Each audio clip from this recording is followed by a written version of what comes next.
அவர்கள் சைலேஷ் குமார் யாதவ் ஐபிஎஸ் அவர்களையும் மற்றும் வேலூர் மாவட்ட காவல்துறை கண்காணிப்பாளர் உயர்வு என் மணிவண்ணன் ஐபிஎஸ் அவர்களையும் மற்றும் வேலூர் மாவட்ட முதன்மை கல்வி அலுவலர் திருமதி எஸ் மணிமொழி அவர்களையும் மற்றும் உலகத்தின் பல நாடுகளில் வந்துள்ள அம்பாள் பக்தர்களையும் காவல்துறை அதிகாரிகளையும்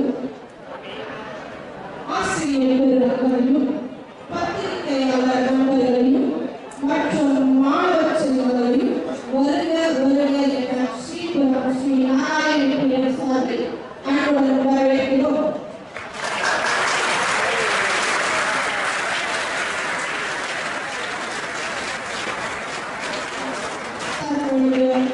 வேலூர் மாவட்ட முதன்மை கல்வி அலுவலர் திருமதி எஸ் மணிமொழி அவர்கள் சிறப்புரையாற்றுவார்கள்.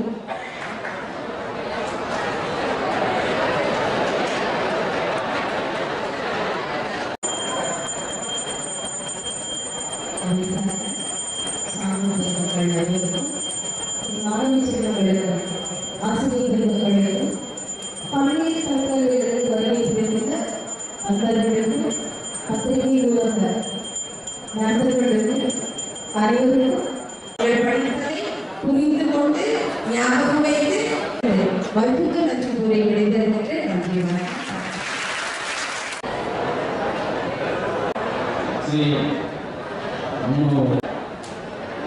श्रीमती मणिमणि विद्यार्थी कल्वी मुख्य कल्वी Indian our duty and who we are इधे once ना पढ़ते हैं कठोपनिषद में meaning है ना society you can do in the Pasha and get the highest position of society. जिन्हों अभी मानव भाषा है अनुवेदकरण अनुवाई वाक्य सेंटेंस पूजा and inserting சிறப்புரையாற்றிய தமிழ்நாடு டிஜிபி உயர்திரு சைலேஷ் குமார் யாதவ் அவர்களுக்கு ஸ்ரீ நாராயண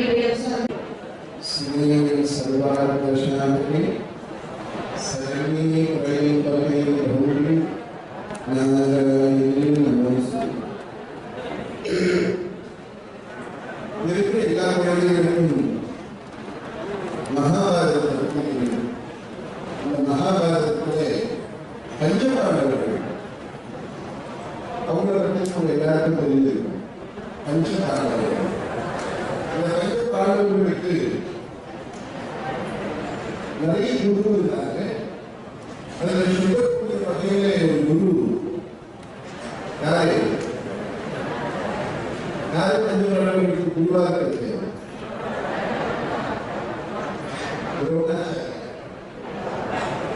அப்போ ஒரு முறை இந்த பஞ்சபாண்டவர்களுக்கு அவங்களுடைய குரு ஒரு போட்டி கேட்கிறார். வீட்டில் யார் ரொம்ப சிறப்பாக இருக்கிறது அப்படிங்கிறத போட்டி. இந்த பஞ்ச பாண்டவர்களையும் கொண்டு ஒவ்வொருத்தருக்கும் சொல்ற இன்னைக்கு ஒரு முக்கியமான நாள். இத்தனை வருஷம் நீங்க வீட்டிலேயே கற்றுக்கிட்டீங்க. இன்னைக்கு உங்களுடைய திறமையை காட்டி யார் ரொம்ப சிறப்பாக வந்திருக்கீங்கன்னு பார்க்க போகிறோம். அதனால இது ஒரு போட்டி இருக்கு.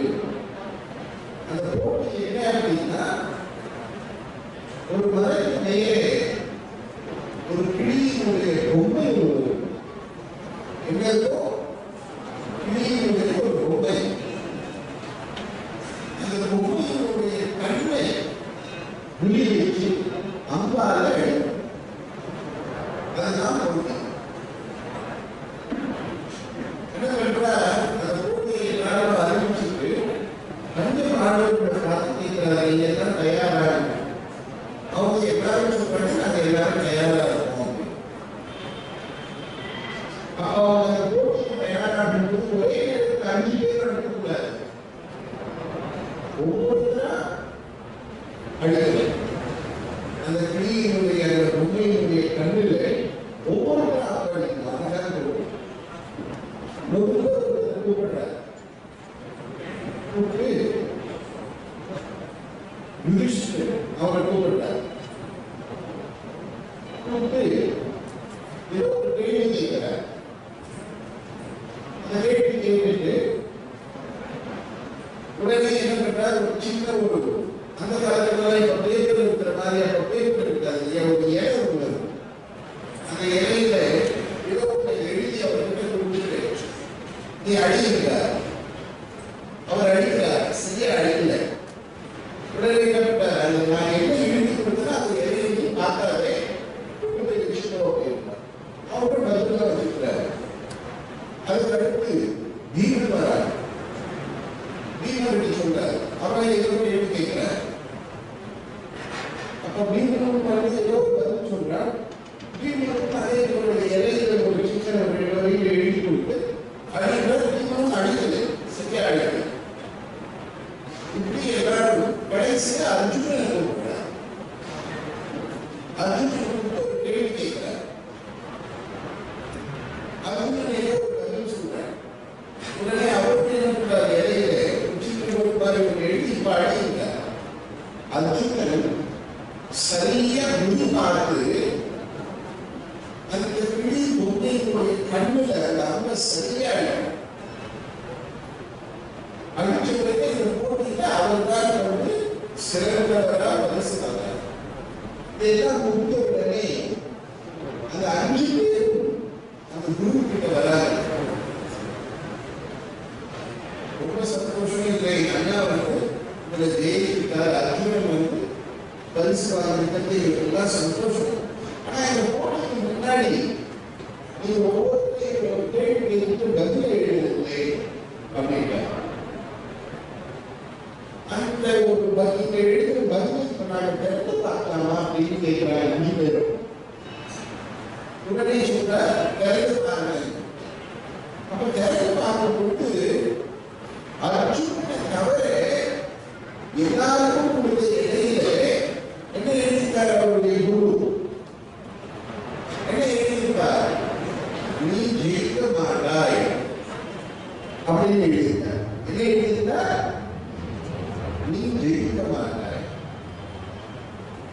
அர்ஜுனனுக்கு மாத்திரம் நீ கண்டிப்பாக ஜெயிப்பாய் அப்படின்னு எழுதியிருக்க. அப்ப எல்லாரும் கேட்கிறாங்க, இதே நீங்க போட்டிக்கு முன்னாடியே நீங்க எல்லாரும் எழுதிட்டீங்க, எப்படி எழுதிட்டீங்க? அப்ப சொல்ற உண்மைதான், போட்டிக்கு முன்னாடியே எனக்கு தெரிஞ்சு வச்சு இந்த 5 பேரை யாரும் ஜெயிப்பீங்க அப்படின்னு. அப்ப அந்த 5 பேரும் கேட்கிறாங்க, எதை வச்சு நீங்க முடிவு பண்ணீங்க? இந்த 5 பேர்ல அர்ஜுனன் தான் ஜெயிப்பான் அப்படின்னு எதை வச்சு முடிவு பண்ணீங்க அப்படின்னு 5 பேரும் கேட்கிறாங்க. அப்ப குரு சொல்ற, நான் பீமனை கூப்பிட்டேன். பீமாவுக்கு மரத்தில் என்ன தெரியுதுன்னு பழம் தெரியுதுன்னு சொன்னான். பீமனுக்கு எதிராக ரொம்ப இன்ட்ரெஸ்ட் சாப்பாடு. என்ன சொல்றா பீமன், உனக்கு எது தெரியுதுன்னா பழம் தெரியுது, சுவையான பழங்கள் தெரியுதுன்னா நண்பன் கூப்பிட்டேன். உனக்கு என்ன தெரியுது மரத்தில் அப்படின்னு தூள் தெரியுதுன்னா சகாதேவனை கூப்பிட்டேன். உனக்கு என்ன தெரியுதுன்னு எதை தெரியுதுன்னா அர்ஜுனனை கூப்பிட்டேன். உனக்கு என்ன தெரியுதுன்னு கேட்டேன். கிளியினுடைய கண்ணு தெரியுதுன்னா என்ன தெரியுதுன்னு சொன்னா மற்ற எல்லாருக்கும் அவர்களுக்கு வெவ்வேறு விஷயங்களில் கவனம் இருந்தது. அர்ஜுனனுக்கு மாத்திரம் இலக்குல மட்டுமே கவனம் இருந்தது. உங்களை போல யாராலே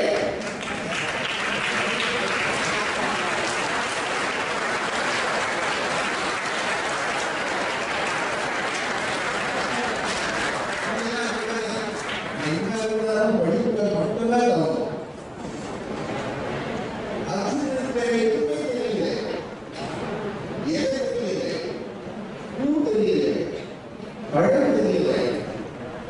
அவனுடைய வெற்றிக்கான இலக்கு அந்த புலி பொம்மையினுடைய கண்ணு மாத்திரம்தான் தெரியும். அதனாலதான் அவனாலே அந்த கூட்டங்களை ஜெயிக்க முடியும். இந்த கதையில வர மாதிரி உங்களுக்கு கூட இந்த காலகட்டத்தில் உங்களுடைய கவனம் அது முழுக்க ஒரே ஒரு விஷயத்துல தான் இருக்கணும். எந்த விஷயம்? எந்த விஷயம்? சரியா கேட்கல, சரியா கேட்கல.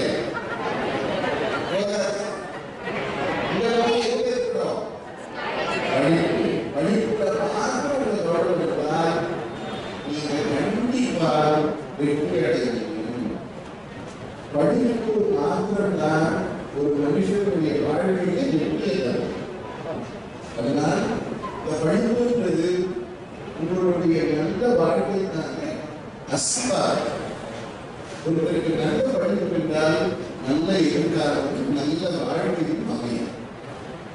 ஒரு 25 வருஷத்துக்கு முன்னாடி எல்லாம் படிக்கும் பொழுது அந்த டைவர்ஷன் கொஞ்சம் தான் இருக்கும். ஒரு 25-30 வருஷத்துக்கு முன்னாடி எல்லாம் படிக்கிற குழந்தைங்களுக்கு டைவர்ஷன் கொஞ்சம் தான் இருக்கும். என்னன்னா ஃப்ரெண்ட்ஸோட போயிட்டு கில்லி விளையாடணும், இல்லை கிரிக்கெட் விளையாடணும், இப்படிதான் இருக்கும். ஆனா இன்னைக்கு டைவர்ஷன் உள்ள ரிஸ்க் விஷயங்கள் நிறைய இருக்கு. அதுல முக்கியமான ஃபோன். ஃபோன் கெட்டதா கிடையாது. இந்த ஃபோனுங்கிறது ஒரு நல்ல சாதனம். ஒரு 30 வருஷத்துக்கு முன்னாடி ஒரு விஷயத்தை தெரிஞ்சுக்கணும்னா லைப்ரரிக்கு போய் ஒரு புக் எடுக்கணும். அந்த புக்கில் ஒரு சப்ஜெக்டை கண்டுபிடிக்கிறதுக்கே 10 நிமிஷம் ஆகும். இன்னொரு சப்ஜெக்டை கண்டுபிடிக்கணும்னா இன்னொரு புக் எடுக்கணும். ஆக ஒரு விஷயத்தை கண்டுபிடிக்கிறதுக்கே 1 மணி நேரம் ஆகும். ஆனா இன்னைக்கு அப்படி இல்லை. உங்க கையில் இருக்கிற போன்ல உலகமெல்லாம் அது கிடையாது.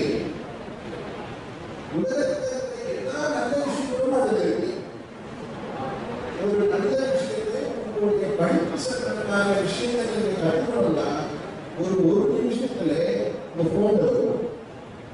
அதனால போன்ன்றது ஒரு கெட்ட பொருள் அல்ல. அதை உபயோகத்தை பொறுத்துதான் இருக்கு. போனை உபயோகிக்கிற விஷயத்தை பொறுத்துதான் இருக்கு. கத்திங்கிறது கெட்ட பொருளா நல்ல பொருளா? அதை யார் உபயோகப்படுத்துறாங்களோ அதை இருக்கு.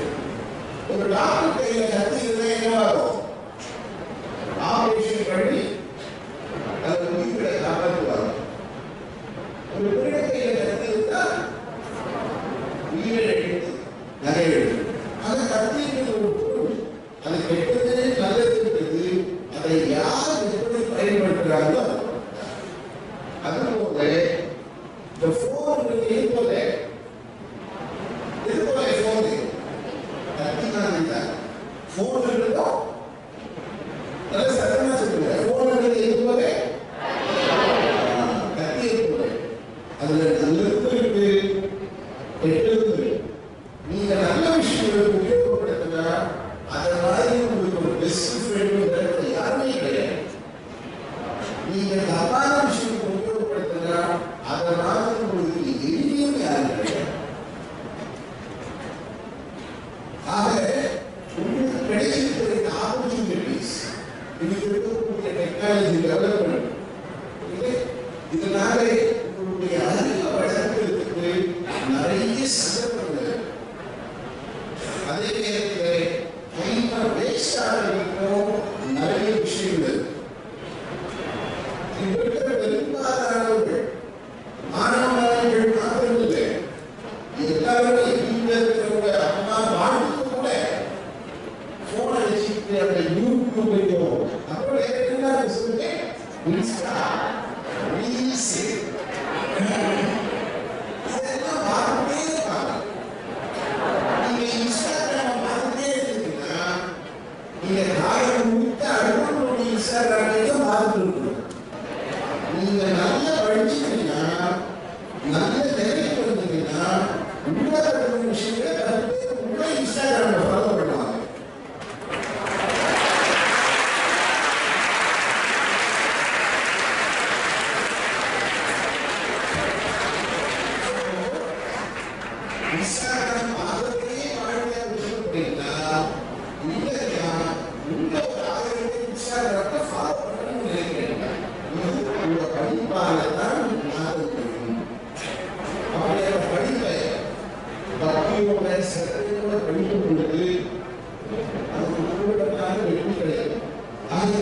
வருஷத்துக்கு ஆரம்பிக்கிறது ஒவ்வொரு வருஷமும் இந்த நடந்து கொண்டிருக்கும். எதுக்காகனா பரீட்சை நேரத்தில் எல்லாரும் ஒரு பயம் வரும்.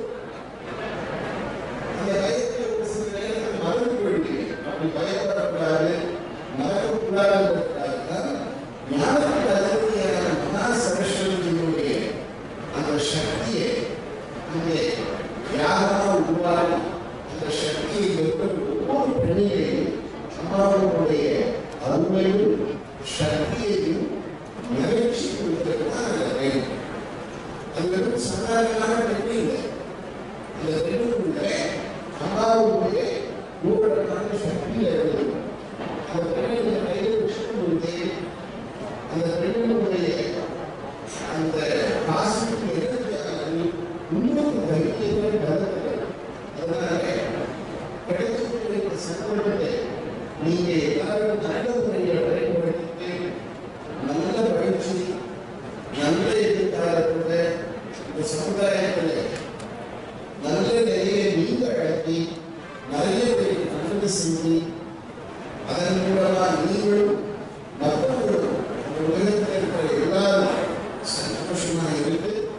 சகல சகல ஜீவன்களும் ஆனந்தமான சந்தோஷமாக ஆசை.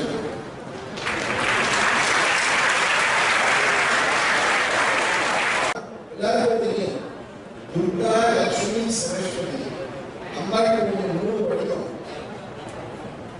எல்லாரும் ஸ்கூலுக்கு போகிற வரைக்கும் இந்த 3 சக்தியில ஒரு சக்தியை எட்டுமா பிடிச்சிருப்பாங்க. யாரு? சரஸ்வதி. இந்த காலேஜ் முடிச்சுடனே ஆரம்பிப்பாங்க சரஸ்வதி. அப்புறம் யாரை ஆரம்பிச்சிருப்பாங்க? லட்சுமி. ஆனா சீக்கிரம் என்னன்னா சரஸ்வதி இருந்தால்தான் லட்சுமி வரும். நல்லா யோசிச்சுட்டாங்க. நீங்க ஒரு சொந்தமா தொழில் செய்றீங்க, இல்லை எங்கேயோ ஒரு இடத்துல வேலை செய்றீங்க, எதாவது இருந்தாலும் உங்களுக்கு ஞானமும் அறிவும் சிறப்பாக இருக்கிறதால் அந்த இடத்துல நீங்க சிறந்த செய்வீங்க. அந்த சரஸ்வதி இல்லைன்னா யார் வர மாட்டாங்க. ஒரு வேலை கொடுக்குறாங்க. அந்த வேலையை நீங்க சிறப்பாக செய்யறதுனால பரவாயில்ல, அந்த வேலையை அதனால கல்யாணம் வச்சுக்குவாங்க. என்ன பண்ணுவாங்க? அவன் செய்ய கொடுத்தாங்க. ஆக நீங்க எங்க போனாலும் எந்த துறைக்கு போனாலும் அது விஞ்ஞானமாகட்டும், மெய்ஞானமாகட்டும், அரசியலாகட்டும், அதிகாரமாகட்டும், சரஸ்வதியுடைய கையில் இருந்தால்தான் அந்த ஞானமும் அதுவும் வரும். அது இருந்தால்தான் வெற்றி கிடைக்கும். அந்த வெற்றி கிடைத்தால் மகாலட்சுமி. மகாலட்சுமி இருந்தால் பதினொன்று துர்க்கை. அதனால 3 சக்தியும் வரணும்னா யாரை எட்டுமா பிடிச்சிட்டோம்? சரஸ்வதி எட்டுமா பிடிச்சிட்டோம். அப்படி எட்டுமா பிடிச்சிக்கிறது அம்மாவுடைய மந்திரங்கள் என்ன மந்திரம்னா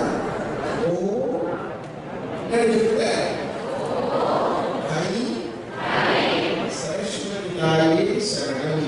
சரஸ்வதி தாயே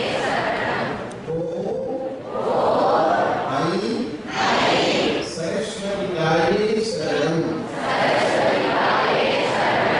ஓம் ஐ சரஸ்வதி தாயே சரணம். இந்த மந்திரத்தை ஒரு 10 நிமிஷம் நீங்க கண்ணாடி தியானம் பண்ணும்போது அம்மாவுடைய சக்தி எல்லாருமே கிடைச்சு அதன் மூலமா ஞானம் நல்ல புத்தியும் இல்லாத வெற்றியும் சந்தோஷமும் உண்டாரு.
Welcome.